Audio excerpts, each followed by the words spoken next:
This is part 2 of a case we started last week. It all went down right around Halloween in the messy aftermath of a party. That moment when the fun is over, you're exhausted, and you're just trying to make it home. Then the next day, a car turns up abandoned on the side of a road, and a 44-year-old mom of 4 is suddenly nowhere to be found. We're picking up right where we left off, but don't worry, we'll give you a quick recap in case you're jumping straight into part 2. Hi, everyone. Welcome to what we think is episode 62 of the Darklivity podcast. I'm your host, Kimbyrleigha, and I'm here with my co-host who just did that intro by request. All of you wanted him to start the video out. So there you go, my husband, Jonathan.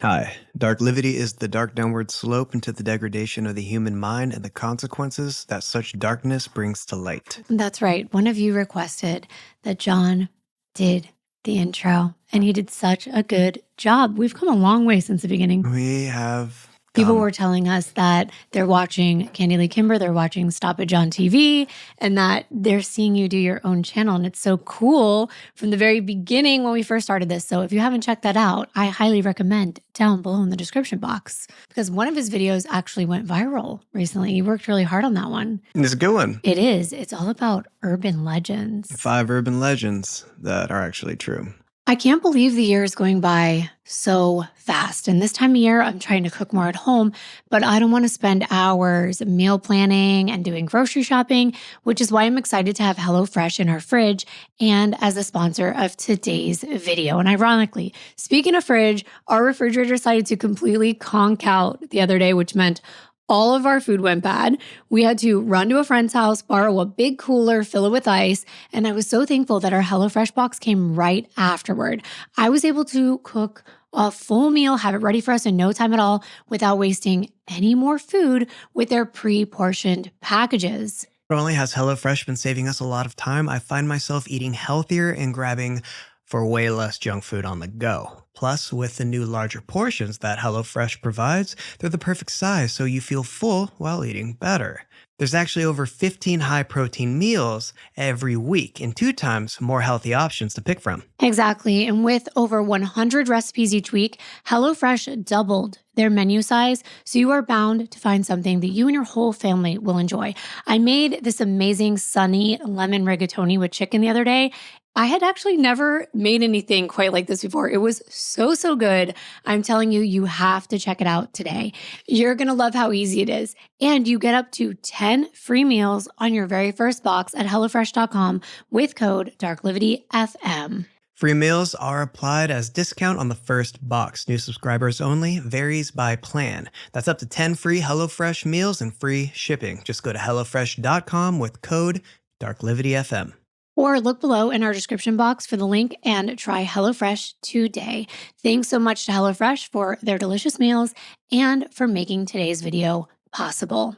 So like John pointed out, we are going to do a recap just in case you want to jump right in or you might have forgotten about what happened in the last video. So we're going to catch you up. Last episode, we set the scene the night before Halloween 2011 in Dyersburg, Tennessee.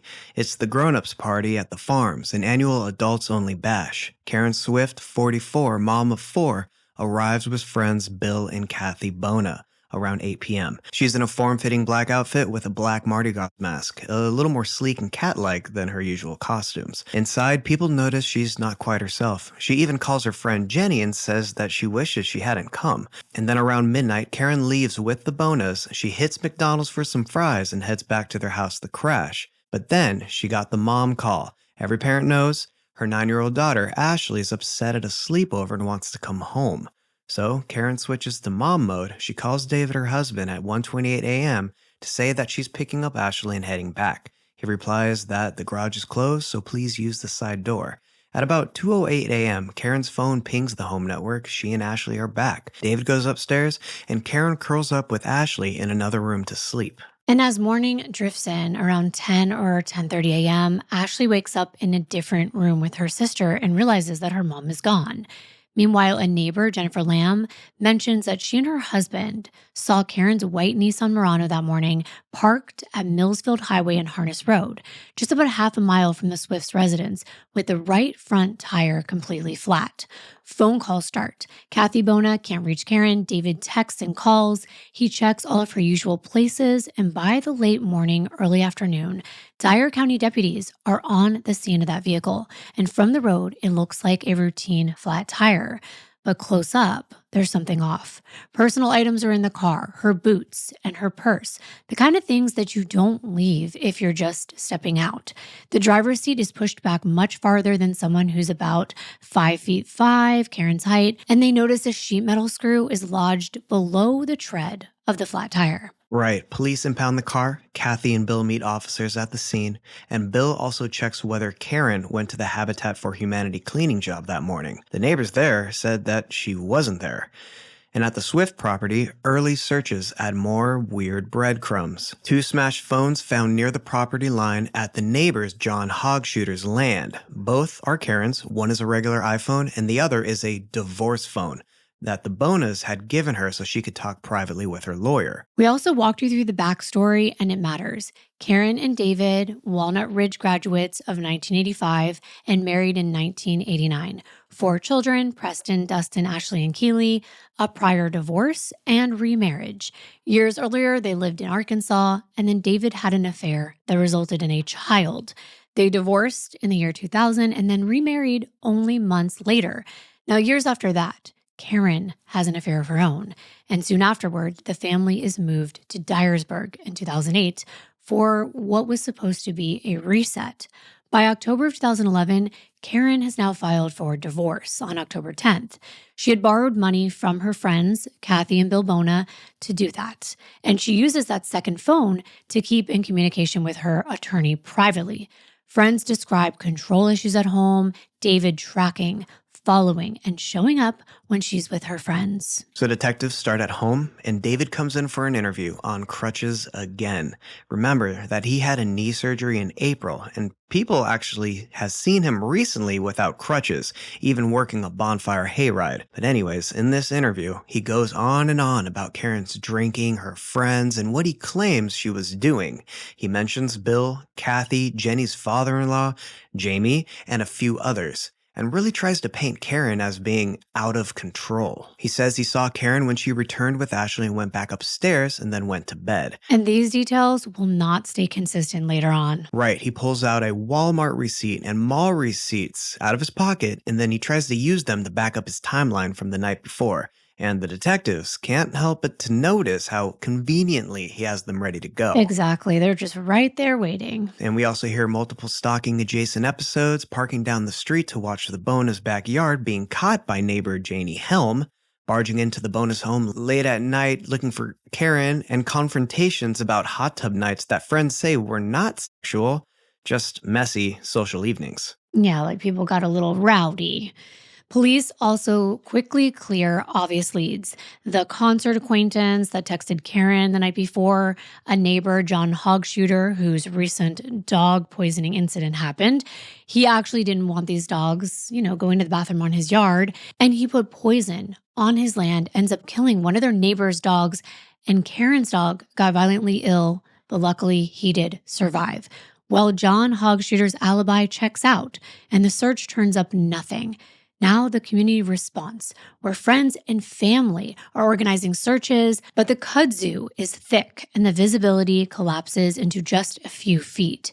Robin, a friend of Karen's, takes the girls trick-or-treating to give them a little sense of normalcy, and David is described as looking drawn and exhausted.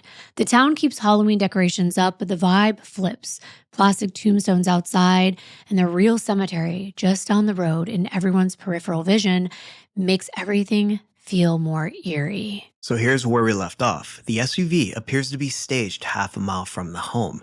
The seat position suggests that someone taller left it there. The tire looks deliberately deflated, and although there's a screw in it, it appears to be manually inserted.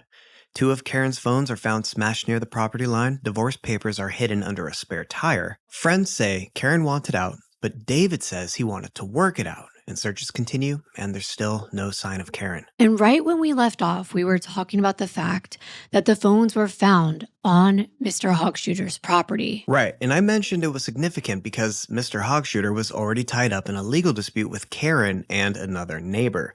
He was fed up with those dogs pooping on his property, so he put poison on his lawn, like Kimbyr said, and Karen's dog Jack ate some of it, along with another neighbor's dog, and both animals got dangerously sick. Karen had to rush Jack to the vet, and thankfully, they were able to save him, but that other dog didn't make it. Mr. Hogshooter was charged with animal cruelty, and that was still pending. And this only happened on October 7th. Exactly. And Karen and John Hogshooter actually had a confrontation about what happened to her dog.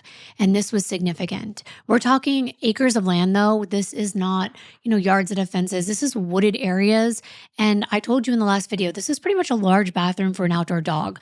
But Karen's dog wasn't always out there running freely. They would open the garage just a little bit and let their dog out. He would do his business and then come back in. And it's just so sad that he did this and, killed somebody's pet. Even though pets are seen as property, so it's not like killing a human being. You just get charged with animal cruelty and you usually have to pay for the dog. But Karen had also accidentally killed one of their dogs not too long before this. Yeah, it was actually really sad. It was a little dog named Mia, and it got out of the garage and ran down the driveway. And she was backing out, and she couldn't see it, and she ran it over. Back to back, losing pets and then almost losing their dog. Karen was livid. Oh, their other dog got shot by a neighbor. So there was 2 dogs in a row that died. So of course, Karen was livid that here's this, guy putting poison in the yard. And now her phones are found right outside of his property. But if Mr. Hogshooter took it to the extreme and decided to hurt Karen, why would he leave her phones right in front of his own property? It doesn't really make much sense. Exactly. Investigators were told about the dog incident during David's interview. He was another man that David mentioned as a possible suspect because of that altercation that he had with Karen. So to them, it made more sense that this pointed to David again, possibly planting the broken cell phones right in front of Mr. Hogshooter's residence, hoping that the police would suspect that Mr. Hogshooter was involved. However, he had an alibi that weekend. He was away at a church function and ruled out. But what's interesting and stood out to me was that the phones were broken and left in between the Swift's residence and where the car was found. Almost as though someone broke them on the way to or from the car. Exactly. Almost like it was an afterthought. Like, oh crap, I've got these phones. They can be traced. I need to get rid of them. And who would be going in that direction of the house or coming from it? David. So this is just another clue that points toward him more than anyone else. Sheriff Jeff Box later admitted, you always start at home. And the more detectives learned about the Swifts' marriage, the more complicated it appeared. And the more it seemed that David had a motive to make his wife disappear. But it could also suggest that Karen didn't want to be tracked and chose to leave on her own.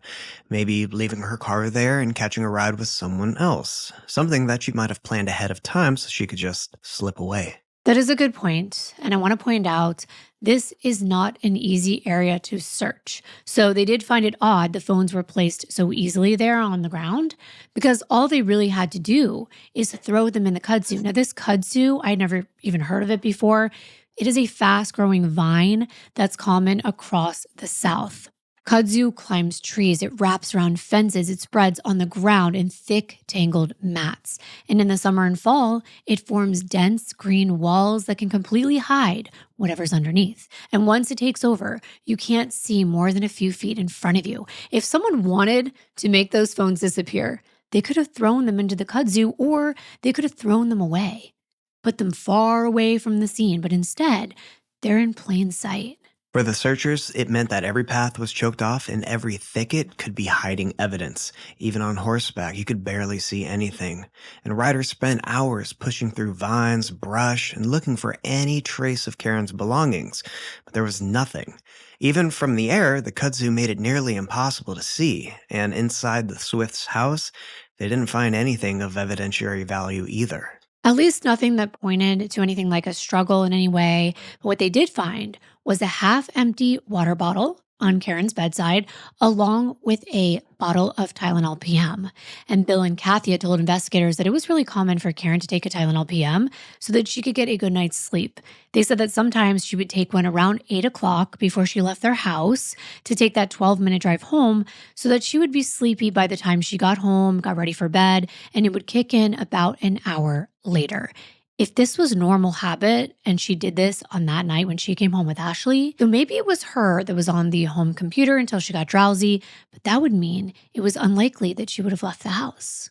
And even more likely to be in a deep sleep afterward or too drowsy to fight back if she was attacked. It was just another small detail that stuck out to them. And besides, Kathy even mentioned that she thought it would be highly unlikely that Karen would go back out and not sleep that night. Because, she had just gone to a party, she was with friends, she came home, and her going to meet someone, that did not seem like what happened that night. And she was drinking too, right? She had one margarita, according to Kathy, and that was like at 9 or 10 o'clock. Okay. So we're not really sure at this point. But to meet some guy in the middle of the night, I don't know. Now, they did have Karen's phone log, and there was a text message exchanged between her and a guy that she met at a concert with Bill and Kathy. But this was very brief. They texted earlier that night when she was at the costume party, and he basically said, just call me sometime. I'd like to get to know you. And Karen responded, I'm headed to a costume party now at the farms, Karen. And she would sign her text messages, which I found kind of endearing.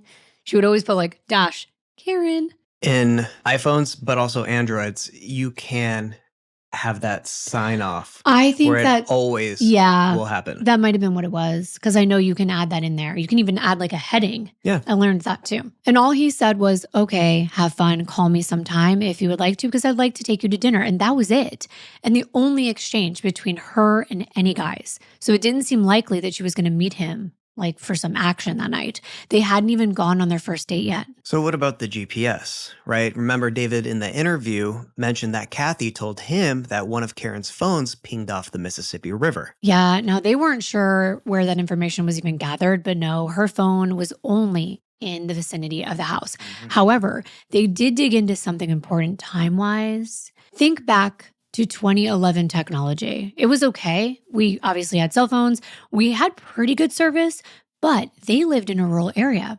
So as for internet service, it wasn't that great. So David had to do work from home and he wanted to boost their Wi-Fi. So he had a network extender that could increase their signal and their phones would automatically connect to this Wi-Fi extender. Now we all have experienced that, right? You know your password, it's plugged into your phone. So when you come home, it just automatically connects. Well, it would connect when you were about 40 to 50 feet away from their house. So that was significant. So this is actually how they knew the exact time that Karen's phone, or Karen and Ashley, came home at 2:08 a.m. because her phone connected to the network extender. And that internet activity on the home computer ran until 4:45 a.m. And just 3 minutes later at 4:48, Karen's phone dropped off the network extender. By 5:09 a.m., both phones had already been destroyed. And that's really interesting. And I have to say, I kind of feel like a detective with this case. And that's primarily why I wanted to do it. And also because it happened during Halloween. So we were looking for that kind of case for your series. But the fact that it's making my mind work, because I'm sitting here trying to connect the dots and figure out how all of this happened and what happened. To work out this timeline even better, the detectives have gone door to door to all the neighbors within this vicinity. Did you see anything? Did you hear anything, they asked? And there were people that did. A neighbor had been taking his two boys hunting that morning, and when they were driving out of the neighborhood around 5:15 in the morning, they saw Karen's white SUV on the side of the road. So that's just about 5 minutes after Karen's phone completely goes dead from damage. And her car was already on the road. Which means that the car was there probably before the phones were smashed. Right. So now I'm thinking it's about a 7-minute walk from where her car was located back towards where the phones were found. So yeah, if the car was left there about 10 minutes prior at 5 a.m. and then someone walked back towards the Swift's residence, they would be about in the same vicinity where the phones were found. We know from the records that her phone disconnected from the network at 4:48 a.m. So let's say the phone was 50 feet away from the house at that point, because remember, it stops connecting at about 50 feet. That's only right outside their garage, approximately. I'm going to put it on a map. I actually mapped it on Google. It's only about 1 minute to drive where her car was found. So if it was abandoned there on purpose and the person who left it there walked back towards Karen's house, they would be in that location where the phones were found at that time. And Mary McQuarters lives on the corner of Millsfield Highway and Harness Road, in the barn closest to Harness. She didn't know the Swifts personally, but she knew who they were and that they lived off of Willie Johnson, and she'd said she'd seen Karen jogging plenty of times. Mary said you can hear everything from her barn, and in the early morning hours of October 30th, something woke her up around 4:40 a.m.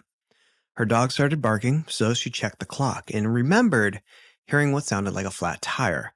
You know, that harsh scrape of metal dragging along the road?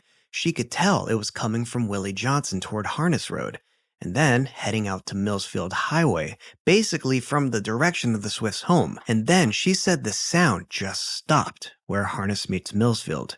And the next morning, she saw the white Nissan and put two and two together. I think we've all heard a flat tire. Like there's a distinctive sound to that. And she lives high up and there's this barn we're going to show you on a map. So she can hear everything. Her windows are probably open. And that really does match up with what we just said about how the car would have left according to where the phones were disconnecting from the extender to where the father and his sons were hunting and they saw the car at 5:15. Because now you have sort of like an ear witness and her seeing the car the next day and she's putting it together and saying, oh, I heard the flat tire. There's the car. It could mean that Karen still drove it. Yeah, but I kept thinking, why would she drive on that flat tire? Doesn't that not really make sense? Because I'm telling you, it definitely gets deeper. But when they're examining this tire, they realize that something's off, that the positioning is weird, and also that the screw itself is unusual. Because usually when someone runs over a screw or a nail, it embeds itself in a really awkward manner. Like it doesn't usually, sometimes it does, but 9 times out of 10, let's say it's like crooked or bent. It doesn't go straight in perfectly, but there's more to it. And in the soft spot of the tire, right? It's usually in the tread. And this is in that gap. Oh yeah, it's like right in the thinner part, you know? Like, so think if you were manually doing it, you wouldn't choose to do it in the thicker part of the tire because you're like, oh, that's gonna be harder to do. So they thought that looked unusual. And also the head of the screw wasn't damaged the way it normally looks if you were continuously running it over while you're driving. Because your tire would not be flat when it first goes in. So there you would be driving over it again and again and again, and then it would slowly deflate. If she just drove it from her house, how would it even deflate by the time she gets, a minute away? And there was a section right around the head of the screw that had friction marks. And that usually comes from when you are screwing something down. So almost like a little lip was created. We're going to show you this, like on the tire itself. You know, when you're screwing it into a wall, you see the drywall like kind of come off, and you'll see if you looked behind the screw, you can see where it went in. Same with this. Part of the tire had rubbed up. So the tire and the rim were examined by a forensic tire expert who confirmed that the screw didn't cause the flat.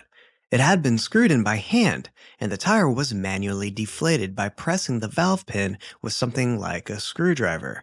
So after that, the already flat tire was driven on, which explains why Mary Quarters heard that metal scraping and thumping down the road. Interesting. It's almost like someone thought the screw was going to work, right? But it didn't. But the direction of the noise is important because it suggested the tire was flat as the car drove from Karen's house. And Mr. Hogshooter had something to add too. When he was interviewed, he said he clearly remembered the strong smell of bleach coming from the direction of the Swiss house in the days after Karen was reported missing. They did have an above-ground pool outside, and about 6 bleach bottles were found near it. David claimed that they were cleaning the water, but no one was swimming in the fall or heading into winter, and that pool didn't look clean. He also added, almost offhand, that he'd used bleach before to clean up Karen's vomit in the garage. I was thinking, was it vomit or was it a crime scene? Because whenever I hear bleach, I can't help but think crime scene cleanup, since it does break down DNA and blood evidence. So now the garage floor is being looked at and swabbed. And by this time, Chief Investigator Mick Wright has watched the video interview of David, and it raised a lot of red flags for him. So now he wants to interview David himself. Again, it's recorded, and this time, his story changes. There you go. Last time he said he was downstairs close enough to tell that Karen was drunk, and they had a brief conversation, and then he could see what she was wearing. But now he says He never went downstairs. He said he could see her from the top of the stairs and she was in the kitchen. He asked if Ashley was okay and then he went to bed. Now we're going to play both clips so you can hear the difference in what he said the first time compared to the second time. So here's the first one. And that was, but that was it. As soon as I realized that Ashley and they were safe, I went back upstairs and went to bed. And then I that's all I know until we got up about 10. All right, now here's the second version. Did you see her Saturday night when she came in the house? Saturday or Sunday morning when they came in. Early. Yeah. Sunday All I morning. did was pop my head down to make sure that she had Ashley and Ashley was okay. And over the next few times he talked to police, detectives, or even just other people, his story kept shifting. It went from saying he saw her to insisting he never actually saw her at all. And then he said, I talked to her, and then no, I didn't, or I didn't see her upstairs, or I did. It just, depending on who he was talking to, it would change. Right, and that he didn't know what she was wearing. And then later, he claimed he did see her leaving in the middle of the night and that he confronted her and said she wouldn't tell him where she was going. Exactly. So back in June, just a few months before Karen went missing, she was texting Kathy saying that she was scared of David, that it was the first time she'd actually been afraid of him. Her exact words were, "David is acting really strange. He told me he took 2 Ambien." And Kathy responded, maybe he's making a last-ditch effort to gain sympathy and play depression. And Karen said, you are right. When he had his affair, he held a gun to his head. I'm going to make sure he's asleep before me, because she was scared of him. She didn't want to go to sleep knowing he was still awake and wandering around the house. And Kathy said, serious? He's messed up. Karen said, yeah, and scaring me. I have my girls and I'm locking my door. I can say before now, I've never been scared of him. I'm going to let Dustin know. Kathy said, I'm scared for you. Text me in the morning, please. She said, I will. I don't want you to worry. I'm probably making more of it. Have fun. Kathy said, he's the all talk, no action kind of guy, right? And Karen said, yeah, looking for pity, so right. And that was just more proof as far as the detectives were concerned. All they needed now was a confession from David, especially because of what they found inside the trunk of his car. Okay, this to me was probably one of the most compelling pieces of evidence. It wasn't blood or signs of a struggle or anything like that. When they lifted up the spare tire, they found divorce papers. Isn't that weird? Because I was like, this is significant for so many reasons. You're all probably thinking some of them right now. Number one, it doesn't seem like he had any intention of answering or submitting anything in regard to those divorce papers because they're being found in the trunk of his car under a spare tire. Right, that it's under a tire. It's super significant. It is. I found that to be very significant because Karen's tire was manipulated or we know had gone flat with a screw that had been manually inserted. But the fact is, Karen's tire was affected either way. And this just happens to be the divorce papers found underneath a spare tire in David's car. Was he looking for something, let's say like a tire-related item to facilitate in the deflation? Was his spare a part of the plan? And then he maybe reconsidered? It just seemed very odd. And there was a suggestion that possibly he hid them there so that the children wouldn't see them. Yeah, but the children were 9 and 6. I don't think they would have even known what a divorce paper was. You know, that's a really odd place. Like, why not a desk drawer inside the trunk of your car? Right, it is a weird place to put it. But he was also talking about the divorce and he was complaining a lot about it. That's right. A couple times the night that Karen went to that Halloween party. The first time was at a skating rink. While he was watching the girls skate, he started to talk to Jackie, the owner, and another mom standing nearby couldn't help overhearing his whole rant. The other lady's name is Kimberly Price, and she did not even know David, but she took notice because of the way he was speaking. He was very angry, and she overheard him saying, "Did you know that Karen and I are getting a divorce?" And Jackie was like, "No." And he went on to say, "Oh yeah, she's been draining my bank accounts, running around behind my back." And the conversation got worse. He started saying things that made Kimberly really uncomfortable. He drifted into sexual topics and started spreading all kinds of gossip. And since Kimberly happened to be looking over, David pulled her into the conversation as well. Right. So now he's kind of talking to both of these women and one that doesn't even know Karen, the lady Kimberly.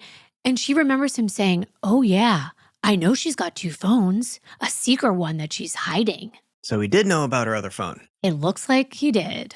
And Kimberly didn't think that this was any of her business, so once she heard that David's wife was missing the next day, she quickly went to the police and even mentioned that she found it very odd that he had crutches with him, but he didn't seem like he needed them. He was leaning on both of his legs, he wasn't struggling to walk, and he was standing there talking to both of them the whole time with no crutches. And after that, investigators went through David's phone and discovered that he actually called Karen's Voyager phone before she went missing.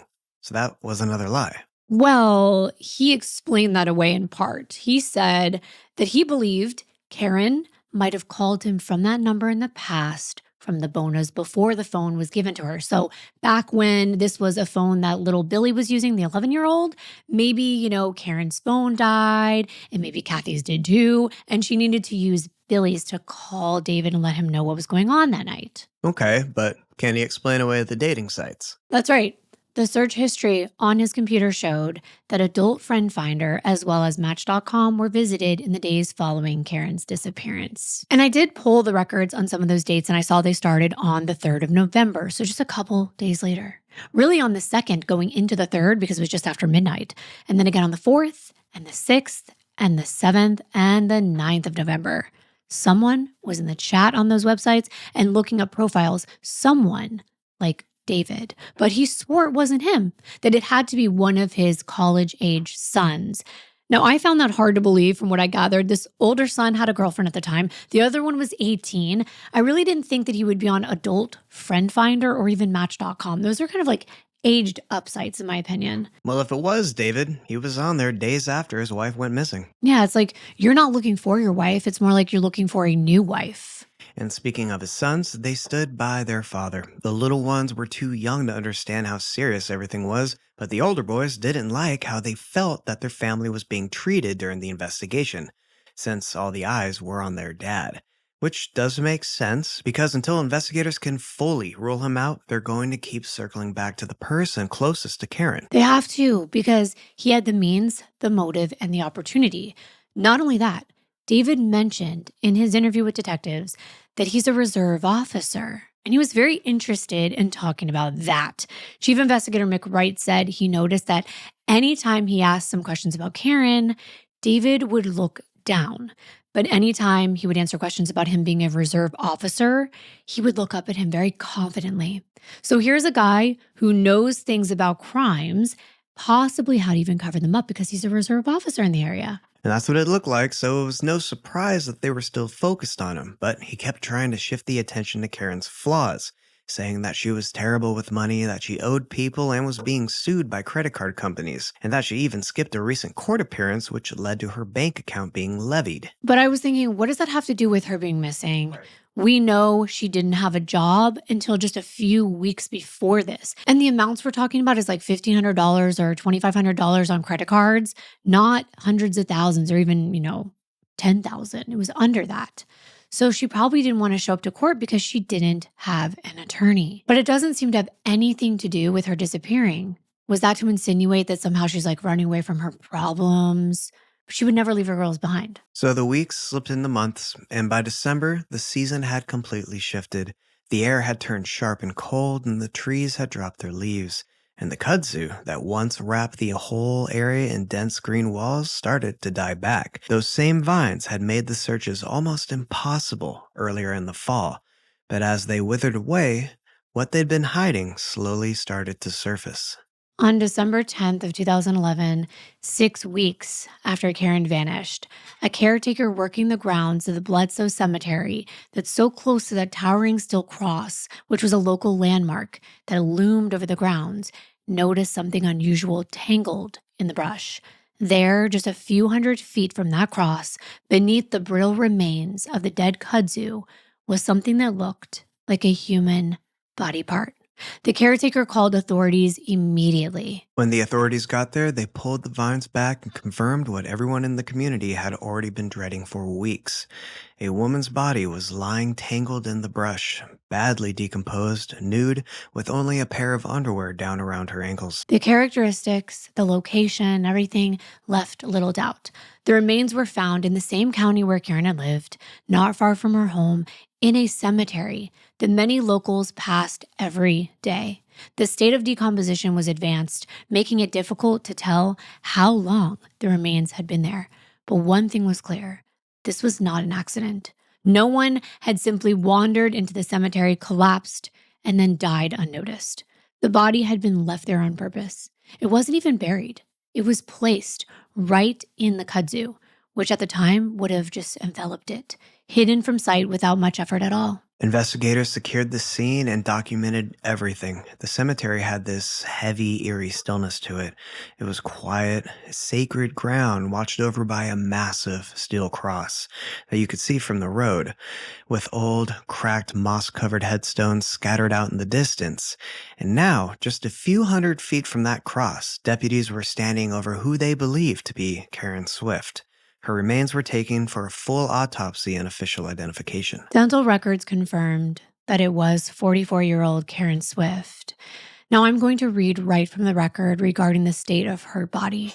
The autopsy revealed a severely decomposed, partial skeletonized body with parts of bone exposed, including on the head, face, neck, upper back, pelvis, portions of the arms, and the legs.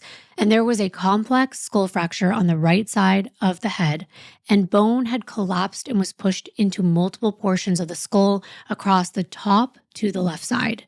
Because the state of the decomposition was so severe, they could not tell if she had been violated, but it was inferred by the fact that she was unclothed and with her underwear pulled down. However, the areas that were swabbed had no male DNA. And even when a body has been in a place like this for a while, DNA can still be found inside the body. So now they were thinking, with the way her body was positioned, and considering she was probably dragged there, they think the underwear had slid down her legs as part of transporting her body, or that this was done to throw detectives off, so that she was purposely unclothed, that her underwear were placed in that manner so that it would appear as though somebody violated her and then killed her, and that was the motive. Because there wasn't much soft tissue left, they couldn't tell whether her neck had been bruised in a way that might show that she'd been strangled before being struck in the head with enough force to severely fracture her skull. But it was still possible, and we'll get to why that matters. Her manner of death was ruled homicide, and her cause of death was ruled blunt force trauma to the head. And that's because they knew that that fracture would be fatal, but they couldn't tell if it happened before or after she was already dead from maybe another cause, like you said, strangulation. And another important aspect to mention is how quickly someone would die depends on where the force was in your brain. It could be instant or it could be slow. And that depends on whether the portion of the brain responsible for breathing, let's say, has been affected. So it could be minutes up to hours. It also could have been what they called a closed head fracture, which means there was no external bleeding or only a very small amount. They believe she suffered subdural hematoma, which is usually caused by head injuries, things like falls, car accidents, sport injuries, or physical violence. A toxicology report was done, and in the liver tissue, they found alcohol, caffeine, and the components of Tylenol PM. I think what's really significant with what you said is that if it were a closed head fracture, like they suggested, and there's no or very limited amount of blood, that means not a big cleanup wherever it occurred. Right. Or something that would be very easy to wipe away, let's say with bleach. They also know that she did take the sleep aid that night from what they found in her toxicology. I also found it interesting that this pathologist mentioned this type of injury could be caused by somebody hitting her with a car, like someone running over her head. Right. So there was a theory that if David didn't do this, maybe he did part of it, and that it caused her to be killed by someone else. And what I mean by that is, let's say he didn't want her to leave, right? He wanted to make it harder for her to go out that night because he was sick of her, sneaking out. And he decided to deflate one of her tires on the car. What you're suggesting about being hit by the car, if the tire was full of air and she was run over, there would be more compensation to the grip pulling and pushing her body away. But if it was just metal rolling over her, that would cause more damage. They thought another car rolled over her, but that's a good theory, though. I never really thought about her own car running her over. But back to what they were suggesting. If he deflated that tire to get her to stay home or make it difficult for her to leave, but she was determined to leave anyway, then maybe she wouldn't care. And she's just like, nah, I'm just going to drive on it no matter what. And then she gets out of her car, she goes and looks at her tire, and she's struck by another car in the dark. That's what they were saying. And that person panicked. They drove her to the nearby cemetery, placed her inside, almost to, I don't know, like honor her body, so to speak. And maybe that was the only reason she was so close. And then they took her clothes off because they didn't want any evidence to be left behind. But then why would they leave her underwear? Also, it was the front passenger side tire, so she wouldn't have been leaning down toward the road. She would have been leaning into the grass away from the traffic side. Right. So that makes it less likely that it was just someone passing by and that maybe she could have been crossing the street. This is not a highly populated, bright area. So I guess it's still plausible because this was a theory. Remember, they have to go through every theory they think could have possibly happened. I think if a person who did this and it was an accident, they would have called the police. I think a lot of people would have run away. I don't think many people would do the right thing. Maybe not, especially if they've been drinking that night because it was close to Halloween. But stranger things have happened. Well, something strange did happen when deputies went to tell David that Karen's body was found. His reaction raised yet another red flag. When they broke the news, he responded, "You found it." He kept referring to his wife as it. The choice of words were very unusual. It came off incredibly cold and insensitive. Mm-hmm. For Karen's family and friends, the discovery was heartbreaking. David still had to tell their children that their mother was never coming home, and there's no good way to tell their kids that their mom has died and she's gone for good. Ashley even wondered if maybe her mom had just been out walking and someone grabbed her. Everyone was desperate for answers, and now this wasn't just a missing persons case anymore. It was a homicide investigation. David tried to get ahead of the story before the media started shaping their own version of events. He talked to reporters saying, "I know my innocence. God knows my innocence." He admitted that their marriage had its issues, but he insisted he had no reason to harm her. He went on to say, "I loved her. I love her now. I love my wife and I love my family. I've been in full cooperation with the police. No one wants justice more than me." But that cooperation didn't last. He hired an attorney soon after and cut off all communication with investigators. Well, you can't really blame him. I mean, he's been looked at as the prime suspect from the beginning and questioned at length, and all fingers were pointing towards him. And there was such a lack of physical evidence to tie anyone to this crime, so I feel like they were pushing him to confess. But he was adamant that he did not kill Karen. However, once word got out that she was found near the cross in that cemetery, Jenny's father-in-law came forward because he remembered something very odd that he heard David say one night. It was before Karen even went missing, but it seemed relevant. David mentioned how he liked to ride his ATV from his house down across the field to the cross and back, as if that was a regular path that he would take, something familiar. And I'd even think about this at first, about the four-wheelers. I think that could be really loud at night, but even though I was going to say maybe he put her on a four-wheeler and drove across the field and then came back, went into the garage, messed with her tire, and then put the car on the side of the road and walked back. Maybe so that no one would hear him driving it as much.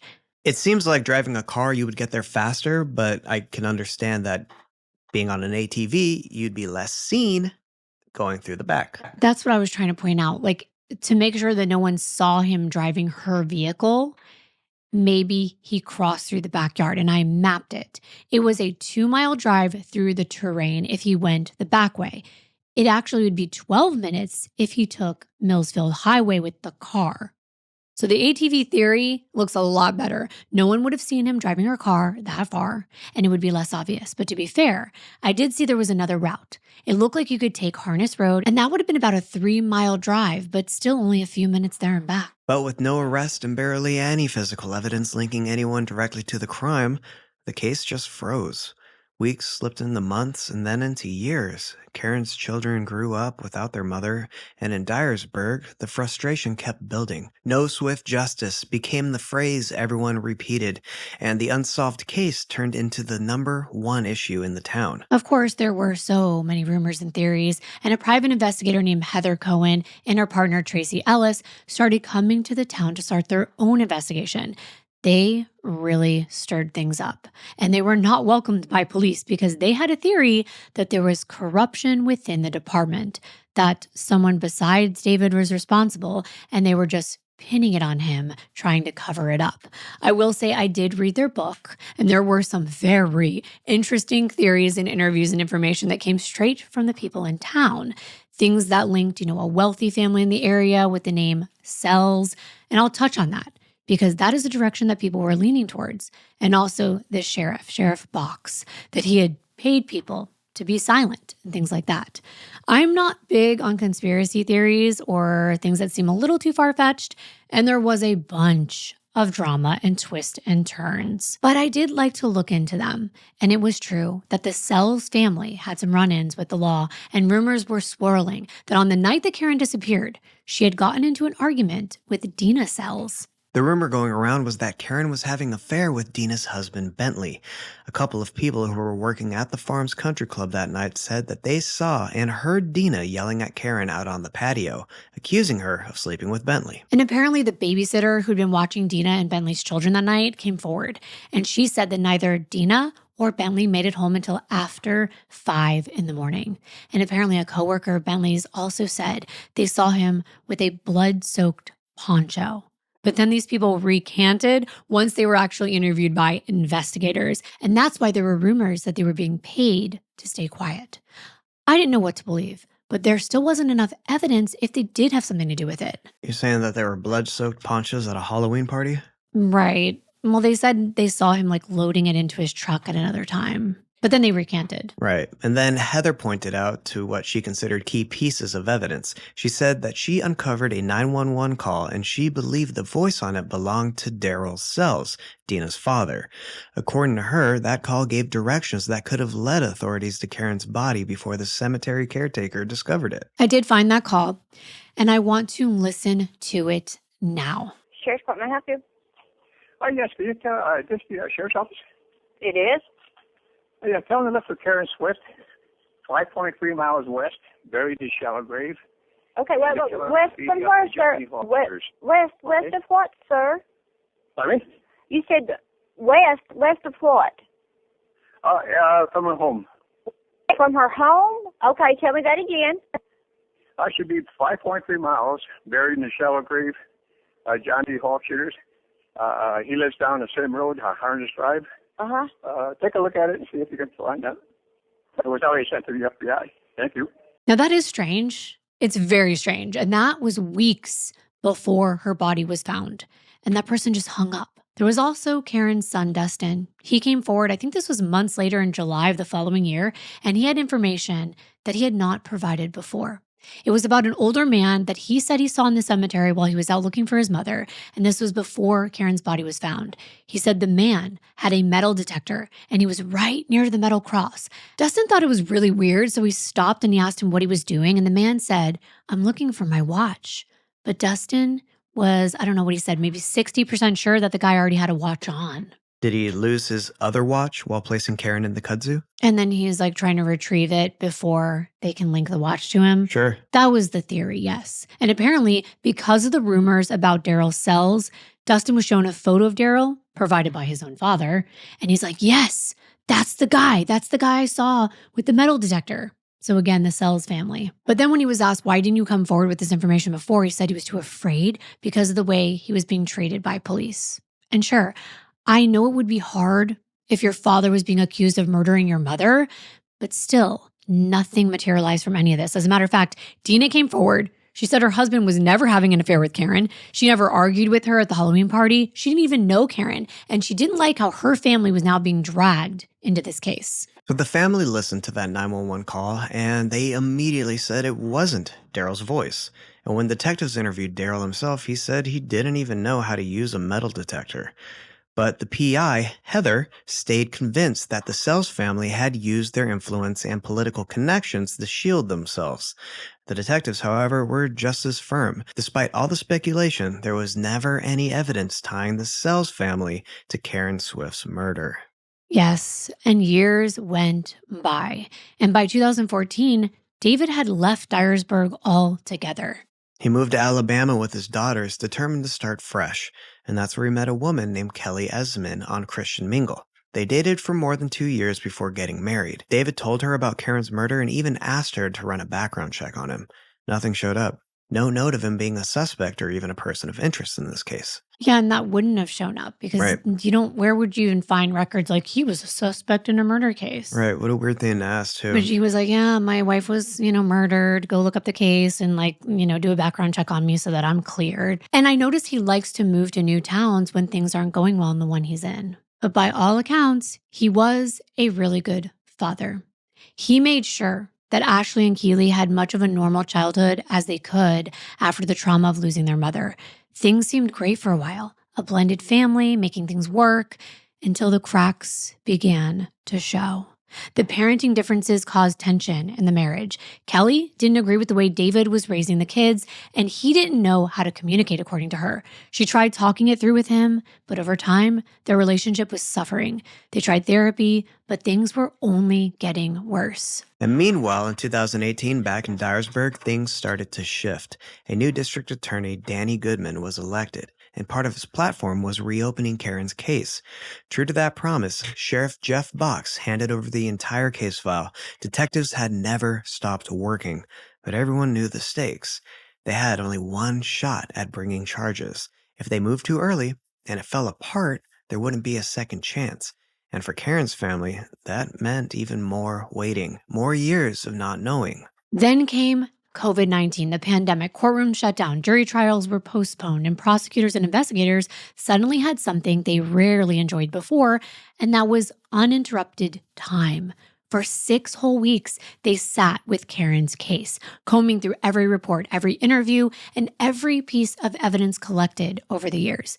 And piece by piece, they reconstructed the timeline of October 2011, looking for cracks in David Swift's story. And by the end, they believed they had their answer. David Swift had killed his wife. At the same time, in 2020, David's new wife decided that she's had enough. She told him that she was filing for divorce and separated from him. But here's the thing. After that, everything escalated. Old habits die hard. He started calling Kelly non-stop, always pushing for details about where she was going. If she said she was going to Hobby Lobby or Target, she said the phone would ring again and again the second that she pulled into the parking lot. At first, it just felt like a weird coincidence, but then she found out why. Kelly said she discovered a tracking device hidden on her car. David bought it and placed it there. The harassment didn't stop there. Kelly said David texted her endlessly. At first, the messages were about their divorce, but over time, they turned into a barrage of disjointed, random topics. The communication was so relentless that Kelly filed for an emergency personal protection order. In her filing, she wrote that she feared for her safety. She described David's stalking and harassment as egregious. Thankfully, the PPO was granted. And for those who had known Karen, the story rang familiar. Even David himself had admitted to police years earlier that he sometimes followed Karen to local stores. And if you don't remember him actually getting into her SUV, he got into her SUV with no air conditioning, no nothing, because he had the key, I guess, or it was open. And he sat there for hours waiting for her. So to all of them, it sounded like the same pattern was repeating now with Kelly, his second wife. And it wasn't looking good. He agreed to be fingerprinted when investigators working Karen's case came to talk to him, but his attorney pushed back, arguing that the state was trying to build a case on assumptions. Behind the scenes, though, the district attorney was weighing the risks. Some of the lead investigators had already passed away, and others were in poor health. If they waited too long, crucial testimony could be lost for good, and time was running out for justice in Karen Swift's case. By August 8th, 2022, more than a decade after she disappeared, they made the call. Investigators and prosecutors believed they finally had enough to move forward. David Swift was pulled over by police in Alabama, placed under arrest, and extradited back to Tennessee. And there, he entered a plea of not guilty to the charges of first-degree murder, second-degree murder, and manslaughter. The Dyer County Sheriff's Office marked that moment on social media, saying bluntly, "Today is a good day for law enforcement." Just 3 months later, in November of 2022, a grand jury handed down an indictment charging David with premeditated first-degree murder. The case that had haunted Dyersburg for 11 years was finally heading toward trial, and word spread fast. But for Karen and David's daughter Ashley, it hit in the harshest way. She was 20 and at work when a friend suddenly showed up saying that her stepmother was on the phone. The call itself felt strange. Ashley and her stepmother weren't even on speaking terms at the time, but when she answered, Kelly told her her father had been arrested for her mother Karen's murder. This reminds me so much of the Suzanne and Barry Morphew case. His daughters are standing by his side and always had from day one. Suzanne was also almost out of a marriage and talking to other men, and she had an affair as well and ended up going missing. And Barry had been their prime suspect from day one, but he was adamant that he wasn't involved. But things have recently changed in that case, and he was rearrested recently. While in Karen's case, when David was arrested, his daughter Ashley rushed home to be with her younger sister, and both girls were distraught because they felt blindsided by the possibility that their father could be accused of killing their mother. I think why it's so hard in these cases is that they've already lost one parent. The thought of losing another parent, even if it's to prison, is unimaginable. But she had never once suspected her father was involved. To Ashley, the arrest felt like the ground had shifted beneath her. On the phone with her dad from jail, she demanded answers, and David tried to reassure her. He told her that everything would be okay, that she shouldn't worry, but the charges against him were the most serious imaginable. David also spoke out publicly, still insisting that he was innocent. In a 2020 interview done over a jailhouse video call, he doubled down saying that I never hurt Karen, I never raised a hand to her, and I wouldn't do it to anyone, especially the wife and mother of my children. After he was arrested for Karen's murder, he eventually was released on a $200,000 bond while he waited for the trial. But his legal problems didn't stop there. In Alabama, where he'd been living before the arrest, he was now facing the allegations brought by his second wife, Kelly. Kelly told investigators that during their marriage, she had never been afraid of David. But toward the end, she said his behavior began to unsettle her. Kelly filed police reports when the harassment didn't stop. And while David was out on that bond in Karen's case, he was fitted with an ankle monitor. And records showed from that device that he had driven to Kelly's house on multiple occasions, making the 45-minute trip each way. One night, Kelly checked her home security footage and she was stunned by what she saw. In the middle of the night, David was in her backyard. And he stayed there for over an hour before leaving. Kelly said she was terrified. This was the man she had once loved, the man she thought she would spend the rest of her life with. And now she was left asking why he was doing this and what he might be capable of. David Swift's freedom didn't last long. While he was out on bond, his behavior in Alabama finally caught up with him. After repeated incidents involving his second wife, Kelly, he was arrested again, this time for felony stalking. His bond was revoked, and he was taken back into custody before being returned to Tennessee, where the long-awaited trial for Karen's murder was finally drawing near. By 2024, nearly 13 years after Karen Swift's death, the case went before a jury. The interest was intense. Reporters packed the courthouse and locals followed every update. And to make sure the trial was fair, the venue was changed, and the case was moved about 50 miles away to Weakley County, Tennessee. That was one of the first things I was thinking about, the fact that that town of Dyersburg was so gossipy to begin with. I couldn't imagine him being able to get a fair trial there. But on May 28th of 2024, opening statements began. The prosecution admitted from the beginning that they didn't have a smoking gun. There wasn't fingerprints, ballistics, or eyewitnesses placing David at the scene of the murder. Instead, they told the jurors that they would present puzzle pieces, circumstantial details that, when assembled, painted a clear picture. David Swift killed his wife. They wanted the jury to focus on the lies, the stalking, the inconsistencies, and the rocky marriage. Now, I did watch this entire trial, and I have to say, it was concerning to me when the prosecution said what they just did, that everything would be pretty much circumstantial. But the next concerning part was their theory of what happened. Because right away, some of it didn't seem as plausible. And I really don't know why they chose to go in this direction. Some of it will make sense and seem like it could have happened, but I will tell you the parts I think are questionable. Their theory was that Karen had been spending a lot of David's money, that the relationship had been bad for quite some time, and they weren't sleeping together. They weren't even sleeping in the same rooms anymore, and they were no longer intimate. Both of them had already cheated on one another before, and they'd already been divorced in the past. And it just came to a breaking point after all the times that Karen went out and exhibited behavior that David did not approve of, especially when she was given help by friends and given money to actually file for divorce. But the last straw, they believed, was when she rejected his invitation to have dinner with him and instead went to a Halloween party. The prosecutor said there would be evidence that would show that he even acted enraged, telling people he couldn't believe that a Halloween party was more important than trying to make amends with her husband. And so his plan was set into motion, something the prosecution said he had been planning for weeks, maybe longer, but definitely starting with that re-injury of his knee a week before Karen went missing. Now, all of that is plausible. They said that after Karen came home with Ashley, took the Tylenol PM and fell asleep in the main bedroom with her, David waited until she was asleep, then came downstairs with Keely and put her in the girls' bedroom, then went and picked up Ashley and put her in the girls' bedroom, which was right next to the room Karen was in. And with the divorce looming and how enraged he was, he overpowered Karen, stripped her of all of her clothes except her underwear, brought her to the garage where he attacked her. Now this is where things start getting a little sketchy for me, because their theory is that due to the starburst-shaped fracture that was on Karen's skull, they said it was consistent with her head being pressed against a hard surface and struck from the other side. So they told the jurors that David stomped on her head with such force that her skull caved in and that shards of bone pierced through her brain. This is the part I found to be questionable, and I am no expert, but from what I understood in the autopsy report, it seemed like something hit her instead of her being on a hard surface and being stomped on.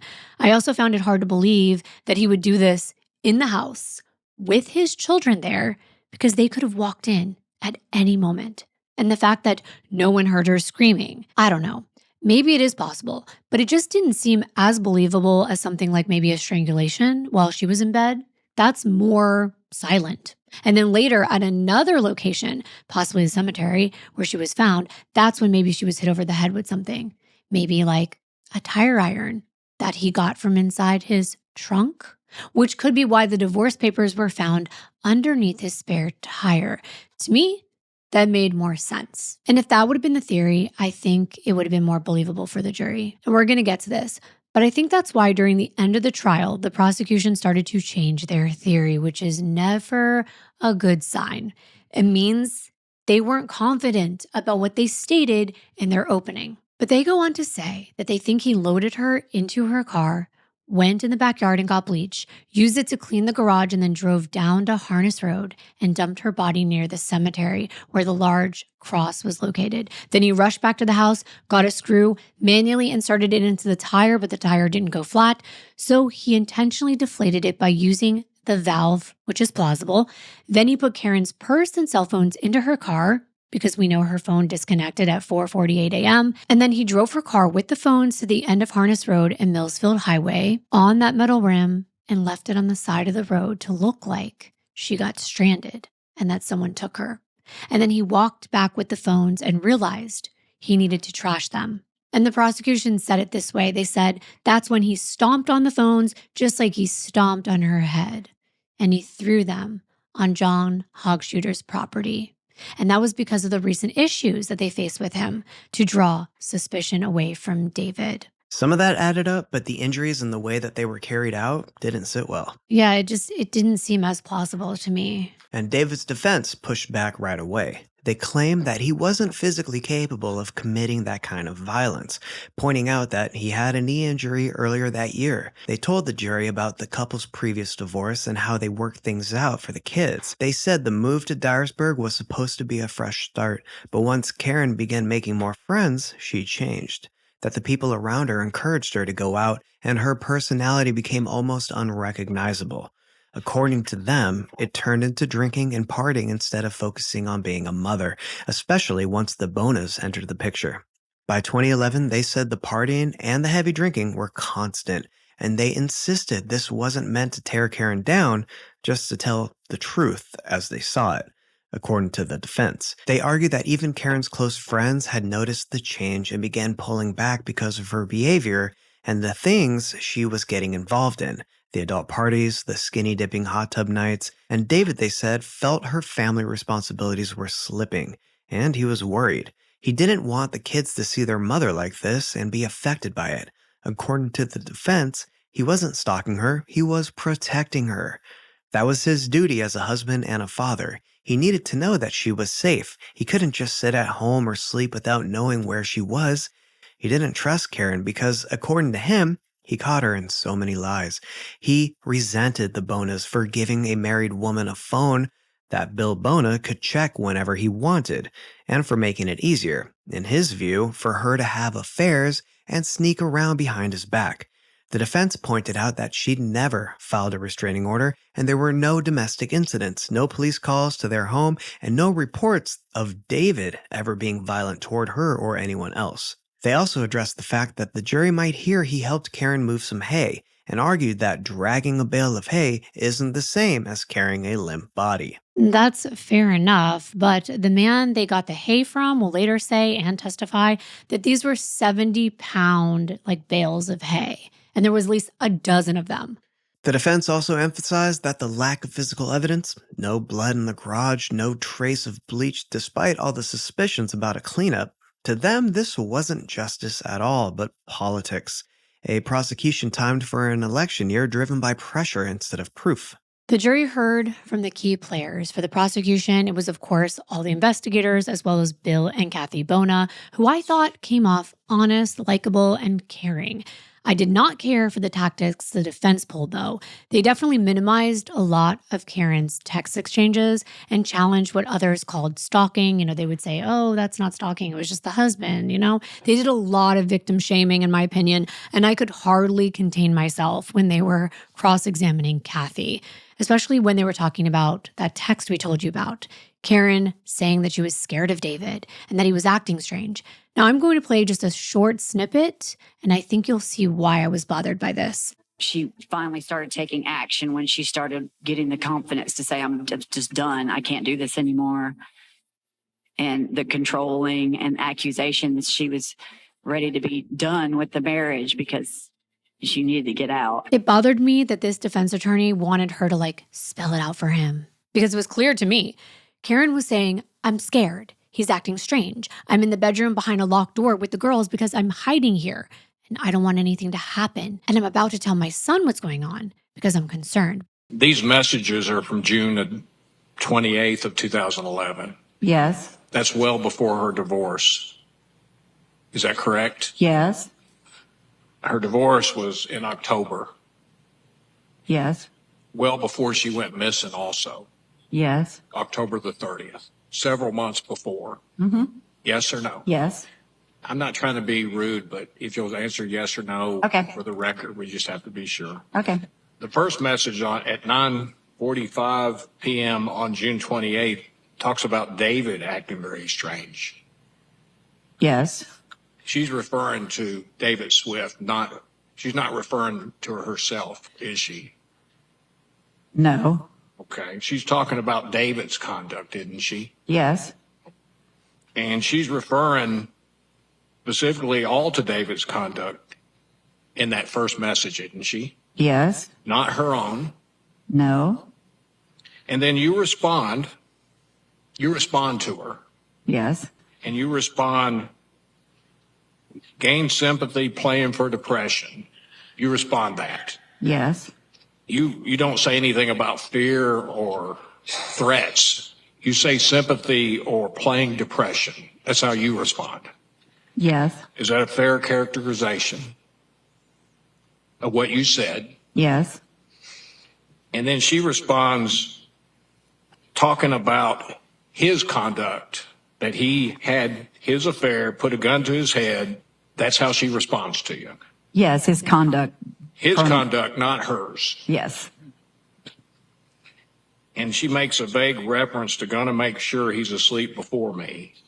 And that's all she responds on that one message. Yes, yes, Okay. sir. She doesn't put any other explanation or context on it. No. All right. And you respond, serious, he's messed up. Yes. And she responds, yeah, scaring me. She's talking about herself, I guess herself at this point. Yes. That's the first time she talks about how she felt in that message. Yes. All right. And then she talks about others, like her and the girls. Is that right? It talks about the girls.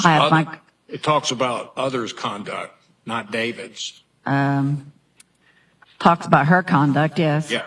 Her and the girls, which is somebody, the girls. Yes. Doesn't talk about their conduct. She said, I have my girls, and locking the door. And she doesn't really explain more than locking the doors. She doesn't give an explanation of the outside door or the inside door, does she? She just, that's as much as she refers to it. Right. And the girls refers to other conduct other than herself. Other people. She Yes, didn't other than specifically herself. said their conduct, but they're people. Other than herself. Yes. She says, I can say before I've never been scared of them. That's how she and she's going to let somebody else know. Yes. She's talking about others other than herself. Yes. And she doesn't really say anything other than going to let Dustin know. She doesn't explain what she's going to let him know or anything. That's all she says. Right. She doesn't explain what she's going to let him know or why she's going to let him know. She just says, going to let Dustin know. Yes, he's scaring me. I'm going to lock my doors. I've never been scared of him before now, but I'm going to let Dustin know. But she doesn't explain why she's going to let him know herself, does she? She just says she's going to let him know, referring to what she wrote in the text, that she was scared of him. But she doesn't explain it any more than that. No. Okay. And you respond about yourself and how you feel about it. Yes. Okay. And she responds to what you say, and I'm scared for you. That's what you say. And she responds, assuring you, don't want you to worry. I'm probably making more of it. Have fun. That's how she responds. Yes. So she says something that don't worry. I'm probably making more of it. Yes. Right? Yes. And then you respond, he's all talk, no action, right? Yes, I ask him that. Ask her that. And so you're saying, you're in a way asking her, hey, he's all talk. He's not really going to do anything. Isn't that what you're kind of saying to her? It is. And she responds, yeah, looking for pity. So right. She really agrees with you, don't she? Well, she wants to make me comfortable, so yes. But she didn't say that. She said, No. yeah. You say, oh, no talk, no action kind of guy, right? And she totally agrees with you in that next message. Is that right? It appears that way, yes. But the defense was making it sound like that would have been out of context. And to me, it was very clear. And of course, there were technology experts that weighed in. People came to talk about Karen's tire for both sides, the prosecution and the defense. And prosecutors had their expert argue that the screw had been manually put in that tire. But the defense brought in their expert who said, no, it could have been accidental and Karen could have ran it over. And every witness laid out everything we've already told you. But then came the most emotional testimony. The kids. Only Ashley, now 22, and her older brother, Dustin, now 31. And I do feel terrible for this family. I can tell that these kids love their mother. They also love their father. And I don't think it's right to say anything negative about their testimony. But then again, I have to put emotions aside for just a minute and talk about some of the things I observed. I really thought that Ashley talked a lot younger than her age. Like maybe the defense kind of said, talk softer, be kind and caring and gentle, just to give a look, because she definitely appeared, in my opinion, to look and act a lot younger than 22. Kind of like putting on a baby voice. Exactly. That's what it appeared to me. I'm not saying that's what happened, because I know that is a typical defense strategy, but I don't know what she really sounds like in real life. So that could be her 100%. I also found it kind of hard to believe that she could remember things from when she was only 9 years old. However, I do understand that traumatic experiences can burn things into our memory. When challenged on cross-examination about who picked her up that night and moved her to the other bedroom, she was adamant it was her mother. And when asked how she knew that, she said, "I could just feel her." Now, I do understand that, but either way, it's not the most reliable evidence. I mean, she was asleep. And similarly, Dustin testified for the defense too. He talked about how his family was treated after his mother disappeared and was killed, and how he tried to bring other ideas to the police, but they felt that they only wanted a confession from his father. The prosecution pressed him on why he hadn't come forward about the man at the cemetery months earlier, but he explained that he hadn't said anything because he was scared. This has been a very traumatic experience for this family. I don't know what it would be like, because on one hand, you wouldn't want to see your dad going through all those things that he was going through. And you would also be frustrated because of your mom's behavior. If it was making your dad sad, that's his wife, she's going out.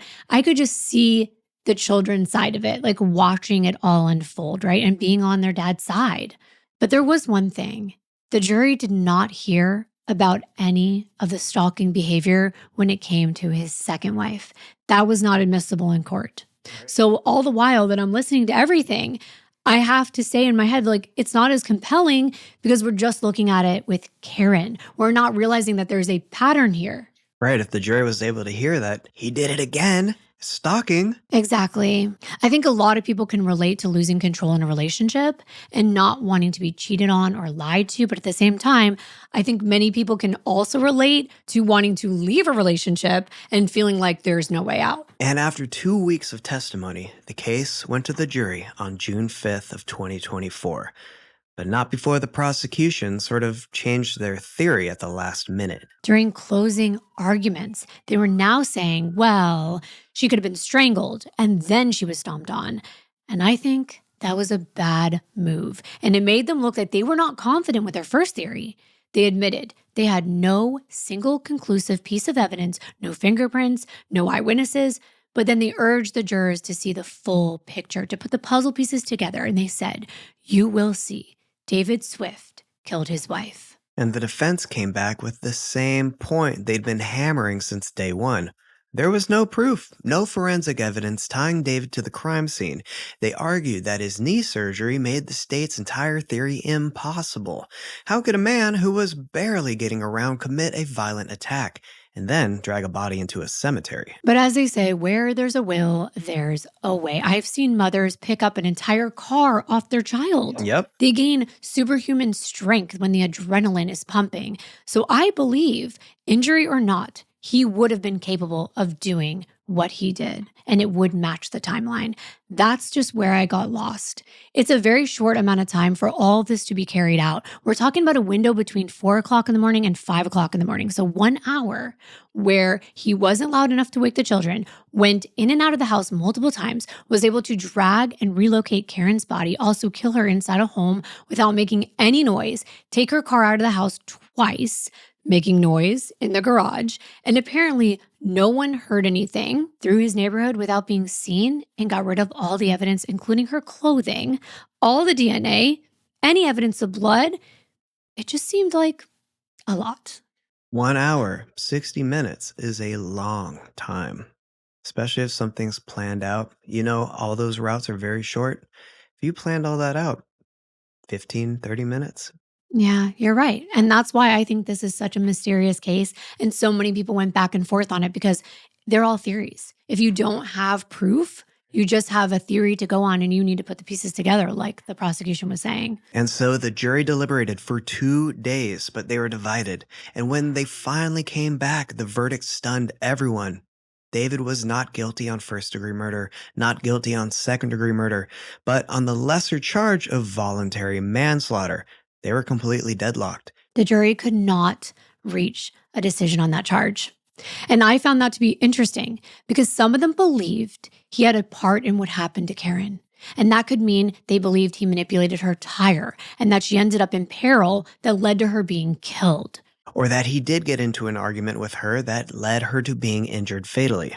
But the juror who spoke out said that he did not think there was enough evidence to prove that David did anything, so he was voting for a total acquittal. But some jurors admitted afterward that even if they'd known about the stalking in Kelly's case, it wouldn't have changed their verdict. Exactly, because at the end of the day, there wasn't enough evidence to prove the prosecution's case, so fair enough.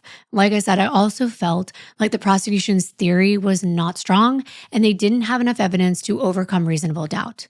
That hung count, however, allowed prosecutors to seek a new indictment. So in July of 2024, a Dyer County grand jury indicted David again, this time only for voluntary manslaughter, the last charge on the table. But in March 2025, a judge dismissed the charge, ruling that the statute of limitations had already run out, and unless prosecutors win their appeal, David Swift won't face another trial for his wife's murder. All throughout the trial, with everything I researched and I read, I was confident and disliked David's actions enough to believe that he was capable of killing Karen. I still think the person closest to her that did have a motive, means, and the opportunity is still David. And even though they don't have to prove exactly how she was killed, I'm too hung up on the prosecution's theory of how they say she was murdered.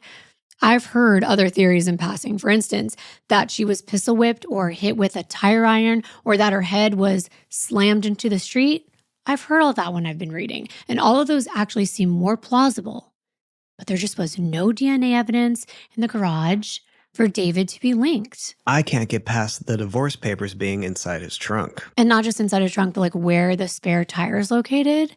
Because to me, that proves that he might have manipulated her tire. Because I could see him doing something like that, like trying to rush in there and like maybe he was yelling at her about the papers and they're in an argument and then he like shoves him down when he's, I don't know. It's a really hard one. It really is. But even if he did do that to her tire, it would only have rendered it like unusable for a couple hours and she could have gotten a ride from somebody else. So I feel like what would be the point of that? Yeah, the voluntary manslaughter is interesting. If you try to flatten her tire so she won't leave. Or so that she'll get in an accident. Think about that one. Or she'll get into an accident. So that's probably why they were hung up on it. Because they're like, maybe he did flatten her tire because he was mad at her. And then she leaves. But wasn't intention. Maybe he was or wasn't intentional. It's like snipping a brake line, right? You know what I mean? You can't really prove the intention there. And I know you told us that Ashley is a strong advocate for her father and that you genuinely respect that. You didn't want the kids or Karen's family to feel like you were being harsh towards David. You were just simply looking at all the evidence that was presented. Exactly. I disliked a lot of the things that David did because I just thought they were over the top. But on the other hand, I think we've all been in a situation where we're desperate. And in desperation, we can do things that are completely out of character. And I'm not attacking him as a father. He raised 4 children. He seemed like he did a very good job with all of them. They're thriving, successful, beautiful, wonderful people. It's just a confusing case. And without more evidence to the contrary, it's just really hard for me to get past David being the person responsible. But if a jury said that he wasn't, then I respect that. However, they were still hung on that last charge, and then a judge dismissed it. So it's still uncertain. Exactly. So you tell us what you think in the comments. Any theories? Any thoughts? Well, there were a lot more people who thought that others were not investigated more thoroughly, like Kathy or Bill. Right, but I just couldn't see a motive. I just couldn't. I don't see why they would do anything to her. If they were swingers, let's just say, and Karen was into that, what was the motive? Like Bill got too close or something, and then, he was going to leave Kathy. Again, I just can't see it. Same. But I think we've done as much as we can to give you everything that we did find. The promise of swift justice has become a bitter phrase in this case. And what remains is more than court rulings or legal filings. It's the memory of Karen, a woman cheering from the sidelines at soccer games, the mom behind the wheel driving her kids to every practice, the friend who loved karaoke nights, a mother who tried to give her children a stable, happy home that she never had herself. That is how Karen Swift deserves to be remembered. Thank you so much for joining us on today's case. We will see you in our next one. Bye.